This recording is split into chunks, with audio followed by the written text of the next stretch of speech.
Correct sir. Next ನಮ್ಗಿರೋದೇನಪ್ಪ challenge ಅಂದರೆ ಈ ಕಡೆ ಮಹಾರಾಷ್ಟ್ರ ಮತ್ತು ಈ ಕಡೆ ಕೇರಳ ಹೆಚ್ಚಾಗ್ತಿದೆ ಅಲ್ಲಿ, ಹಾಗಾಗಿ ನಾವು ಒದ್ದಾಡಬಾರ್ದು ಅಂತ ಕೇರಳದ ಗಡಿಗೆ ಹೋಗಿ ಕ್ಯಾಮ್ರಾ ಇಟ್ಟು ನೋಡಿದ್ರೆ ಆವಾಗ ಗೊತ್ತಾಗುತ್ತೆ ನೋಡಿ. ಈಗ ಬರ್ತಿರೋ ಬ್ರೇಕಿಂಗ್ ನ್ಯೂಸ್ ಅದನ್ನೇ ಹೇಳ್ತಾ ಇದೆ. ಕೇರಳ ಗಡಿಯಲ್ಲಿ ಕೊರೋನಾ ತಪಾಸಣೆನೇ ಮಾಡ್ತಿಲ್ಲ. ಆಟೋ ಸ್ಟ್ಯಾಂಡ್ ಇತ್ತಲ್ಲ, ಅದು ತಪಾಸಣಾ ಕೇಂದ್ರ ಆಗಿದೆ. ಕೇರಳ ಮಂಗಳೂರು ಗಡಿ ಭಾಗದ ತಾಲ್ಪಾಡಿ ಗಡಿ ಭಾಗ ಈ ಹಿಂದೆ ಕೊರೋನಾ ತಪಾಸಣಾ ಕೇಂದ್ರ ನಿರ್ಮಿಸಲಾಗಿತ್ತು. ಇವಾಗ ಯಾವ ತಪಾಸಣಾ ಕೇಂದ್ರನೂ ಇಲ್ಲ. ಆಟೋ ಸ್ಟ್ಯಾಂಡೇ ಕೊರೋನಾ ತಪಾಸಣಾ ಕೇಂದ್ರ. Breaking news.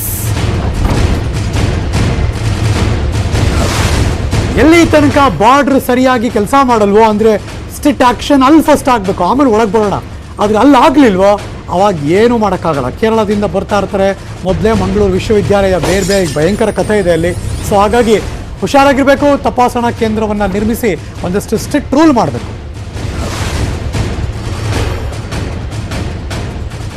ದಕ್ಷಿಣ ಕನ್ನಡ ಜಿಲ್ಲೆಯಲ್ಲಿ ಕೊರೋನಾ ಪ್ರಕರಣ ದಿನದಿಂದ ದಿನಕ್ಕೆ ಜಾಸ್ತಿ ಆಗ್ತಾ ಇದೆ. ನೆರೆಯ ಕೇರಳ ರಾಜ್ಯದಲ್ಲಿ ಕೊರೋನಾ ಸಂಖ್ಯೆ ಹೆಚ್ಚಾಗಿ ಬೆಳೆಯುತ್ತಿದೆ. ಹಾಗಾಗಿ ಕೇರಳದಿಂದ ಬಂದಂತಹ ವಿದ್ಯಾರ್ಥಿಗಳಲ್ಲಿ ಅತಿ ಹೆಚ್ಚಾಗಿ ಕೊರೋನಾ ಪ್ರಕರಣ ಕಾಣ್ತಾ ಇರುವಂಥದ್ದು.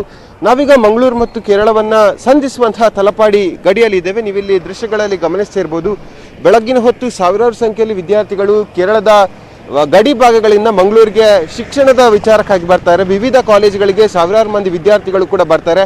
ಅದು ಅಲ್ಲದೆ ಪ್ರತಿನಿತ್ಯವಾಗಿ ಮಂಗಳೂರಲ್ಲಿ ಕೆಲಸಕ್ಕಿದ್ದಂತಹ ಕೇರಳದವರು ಸಾವಿರಾರು ಸಂಖ್ಯೆಯಲ್ಲಿ ಬರ್ತಾರೆ. ಹಾಗಾಗಿ ಬೆಳಗಿನ ಪೀಕ್ ಅವರನ್ನು ನೀವು ಗಮನಿಸ್ತಾ ಇದ್ರೆ ನೂರಾರು ಮಂದಿ ವಿದ್ಯಾರ್ಥಿಗಳು ಇಲ್ಲಿ ಸೇರೋದನ್ನು ಗಮನಿಸಿರ್ಬೋದು. ಆದರೆ ಜಿಲ್ಲಾಡಳಿತ ಯಾವುದೇ ರೀತಿಯಾಗಿ ಕೊರೋನಾ ಸೋಂಕು ತಪಾಸಣಾ ಕೇಂದ್ರವನ್ನು ಇಲ್ಲಿ ತನಕ ಕೂಡ ಮಾಡಿಲ್ಲ. ಯಾಕಂದರೆ ಈ ಹಿಂದೆ ಮಾಡಿದ್ದನ್ನು ಇಲ್ಲಿನ ಸ್ಥಳೀಯರು ವಿರೋಧ ವ್ಯಕ್ತಪಡಿಸಿದ ಕಾರಣಕ್ಕಾಗಿ ಇಲ್ಲೇ ಕೈ ಬಿಟ್ಟಿತ್ತು. ಸದ್ಯ ಈ ಹಿಂದಿನ ತಪಾಸಣಾ ಕೇಂದ್ರ ಈಗ ರಿಕ್ಷಾ ಸ್ಟ್ಯಾಂಡ್ ಆಗಿ ಬದಲಾಗಿರೋದನ್ನು ಕೂಡ ನೀವು ಗಮನಿಸ್ತಾ ಇರ್ಬೋದು.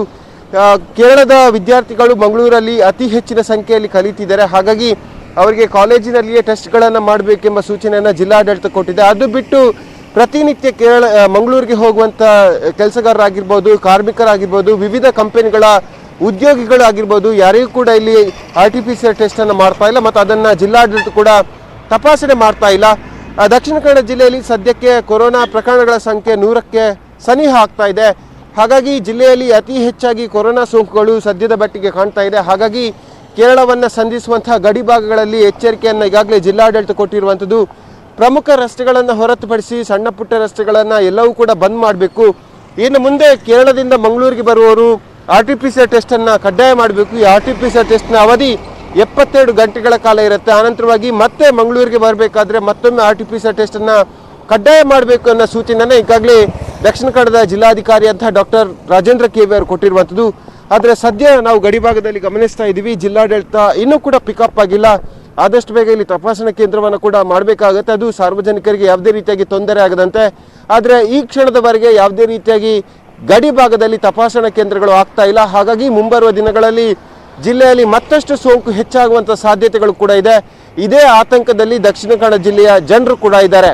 ಕಿಶನ್ ಶೆಟ್ಟಿ, ನ್ಯೂಸ್ 18 ಕನ್ನಡ, ಮಂಗಳೂರು. ಕಲಬುರಗಿ ಜಿಲ್ಲೆಯಲ್ಲೂ ಕೂಡ ಕೊರೋನಾ ಹೆಚ್ಚಾಗಿದೆ. ಕಲಬುರಗಿ ಮಹಾನಗರ ಪಾಲಿಕೆಯಿಂದ ಕಠಿಣ ಕ್ರಮವನ್ನು ತೆಗೆದುಕೊಳ್ತಿದ್ದಾರೆ. ಮಾಸ್ಕ್ ಮತ್ತು ಸಾಮಾಜಿಕ ಅಂತರ ಈ ಎರಡೂ ಪಾಲನೆಗೂ ಕೂಡ ಮಹಾನಗರ ಪಾಲಿಕೆ ಸೂಚನೆ ಕೊಟ್ಟಿದೆ. Breaking news.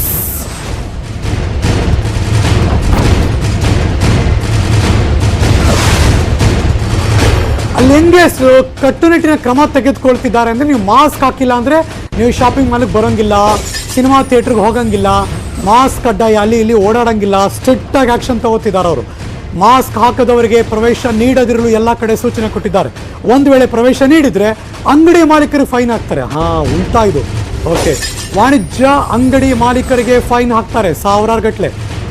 ಎಚ್ಚರಿಕೆ ಕೊಟ್ಟಿದ್ದಾರೆ ಪಾಲಿಕೆ ಆಯುಕ್ತ ಸ್ನೇಹಲ್ ಸುಧಾಕರ್ ಲೋಖಂಡೆ. ಎಚ್ಚರಿಕೆ ಕೂಡ ಕೊಟ್ಟಿದ್ದಾರೆ, ನೋಟಿಸ್ ಕೂಡ ಜಾರಿ ಮಾಡಿದ್ದಾರೆ. ಕಲಬುರಗಿ ಮಹಾನಗರ ಪಾಲಿಕೆಯಿಂದ ಎಲ್ಲ ಮಾಲು, ಶಾಪಿಂಗ್ ಪ್ಲೇಸ್ಗಳು, ಅಂಗಡಿಗಳು ಎಲ್ಲ ಕಡೆ ಫುಲ್ ನೋಟಿಸು. ಯಾರಾದರೂ ಅಂಗಡಿ ಒಳಗೆ ಬರಬೇಕು, ಮಾಲ್ ಒಳಗೆ ಬರಬೇಕು, ಬಟ್ಟೆ ಅಂಗಡಿಗೋ ಇನ್ನೆಲ್ಲೋ ದಿನಸಿ ಅಂಗಡಿಗೆ ಬರಬೇಕು ಅಂದರೆ ಮಾಸ್ಕ್ ಹಾಕಿರಬೇಕು. ಮಾಸ್ಕ್ ಹಾಕಿಲ್ಲದೆ ಒಳಗೆ ಬಂದರೆ ನಮ್ಮವರೆಲ್ಲ ಓಡಾಡ್ತಿರ್ತಾರೆ, ಗೊತ್ತಾದರೆ ಇಮಿಡಿಯೇಟಾಗಿ ಅವ್ರಿಗೆ ಫೈನ್ ಹಾಕಲ್ಲ ರೀ, ನಿಮಗೆ ಫೈನ್ ಹಾಕ್ತೀವಿ ಸಾವಿರಾರು ಗಟ್ಟಲೆ ಅಂತ ಅಂಗಡಿ ಮಾಲೀಕರಿಗೆ, ಶಾಪಿಂಗ್ ಮಾಲೀಕರಿಗೆ ಈಗಾಗಲೇ ನೋಟಿಸ್ ಕೊಟ್ಟಿದ್ದಾರೆ.